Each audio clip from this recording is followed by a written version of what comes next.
There are two types of wild ass. The Adriatic asses, which are these guys here. The African wild asses. This is the Somali wild ass. What is noticeable, can you see here the size of these ears? They're quite a bit smaller. That's because ears are about cooling body temperature, we think. And therefore, if you live in cooler climate, especially like this guy, this is the Tibetan wild ass, you don't need such big ears. But if you go and live in North Africa, like the Somali wild ass, you need huge ears to help cool body temperature, much like the African elephant has big ears compared to the Asian elephant. Note here the striped on the legs. Very sparse vegetation. This is the Nubian wild ass. Can you notice this little faint line here? This is the donkey's cross. So genetically, donkeys come from the Nubian and Somali wild ass. DNA tested across the world. We know that this is their ancestry. And this has a major influence on their behavior, because if you live in North Africa with very little vegetation and water, you can't live in a herd. So donkeys' ancestors live on their own.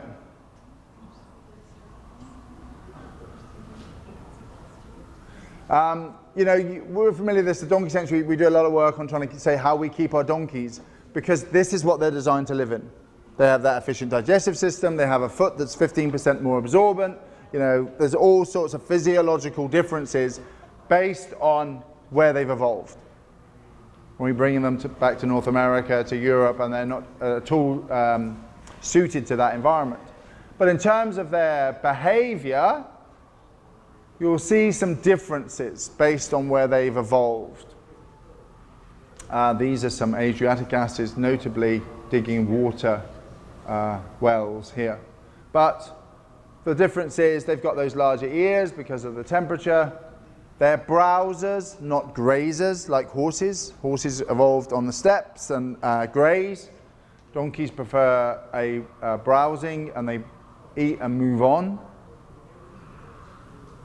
The hoof structure is different because of the abrasive. That's why the sole of a donkey's foot continues to grow and needs to be trimmed by the farrier, as opposed to a horse's foot that flakes naturally. They got a greater thirst tolerance. So donkeys in the wild have been shown to be able to lose 30% of their body weight in water loss without any ill effects. Now, we lose 2% of our moisture content and we start to get headaches and feel sick. Now, this does have an effect on their behavior, because obviously you could have a donkey that's dehydrated. That's going to lead to colic and things like that. We often offer donkeys warm water.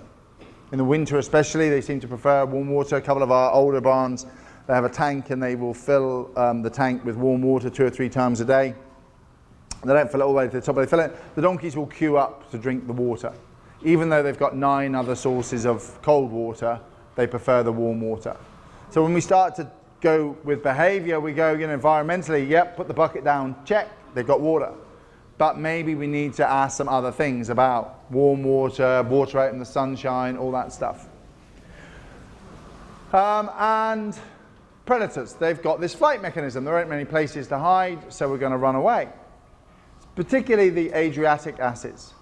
But what we're interested in is their organizational type. So the type 1 social organization is very much like horses.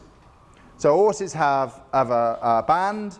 They share and overlap territories. They don't defend their territories, but they have a group in which you have a stallion and a mixed number of other animals that are long-term and stable. And what is the key thing about living in a group? What's the advantage? Safety. Okay. Why safety? So more eyes, more ears, more watching out. Okay. So in theory, that's good. What we're really saying is that someone else is going to get eaten and I'm not. But you know, is it horse or Adriatic asses that live in this type? The basic rule is you have to outrun the slowest member of the herd and they get eaten and you don't. But that's not the key piece. The key piece is transferring your knowledge of danger to the rest of your group. See, if you're a horse and you see a mountain lion and you go, whoa, okay. Hey, I'm fine. And some other horse on that side gets leapt on because they didn't see it, well, you're okay. But the problem is, the next time they see a mountain lion and they don't tell you, you're now in danger. So horses and the Adriatic asses rely on the very clear signals to say there's a problem. So the big upright body language, the bulging ears, flared nostrils, the erector. Sorry, my mistake, fluffy bunny. Better safe than sorry though. And that communication, those big signals are really important, because if you don't tell the rest of your group there's a problem, there's a danger. Now, if you're in type 2 social organization, which is our North Africa, Somali, Nubian wild ass, it's totally different. Because we only have small stable groups of maybe female and an offspring, and the males hold a territory around a watering hole. If there's not enough food and water to hold a group, to feed a whole group, what happens is they have to live on their own. Now, if you've got lots of single mares, if you've got a big group of mares can live together, you can be a stallion and look after those 10 or 12 mares. But if you're a stallion as a donkey in this environment in North Africa, you only have one mare because they can't support, the area doesn't support big groups. So the stallions become territorial, they hold watering territories around a watering hole, and they defend that from other male donkeys. The females come into the territory, they protect them from other stallions, they breed with them. This changes the donkey's behavior considerably. Because like, if you hold a territory but you run away from fluffy bunnies, when you get back, some other donkey's taking your territory. If you're a female and you run away from everything, then you're the one that's still being chased because there's nobody else, or your foal's been eaten. So there's an advantage in this scenario to be able to stand your ground more and to be able to hold your territory. Something scary happens in your territory, you don't want to run, you want to just back off, have a little look, assess it, and see whether you've got to leave or whether you're going to fight. And this comes into the stoic nature of the donkey as well. If you think about it, if you're a stallion donkey trying to hold a territory and you show pain, every other donkey's going to come and attack you. They want to take your territory, they show a weakness. So the donkeys that survive to breed are the ones that have a higher pain threshold and don't show pain as much. Hence the donkey's stoic nature. This has some fundamental differences in behavior that you'll see in a moment.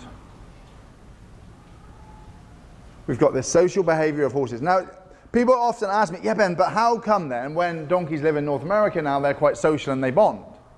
Donkeys would choose to be social animals who would live in a group, because there's advantages of living in a group.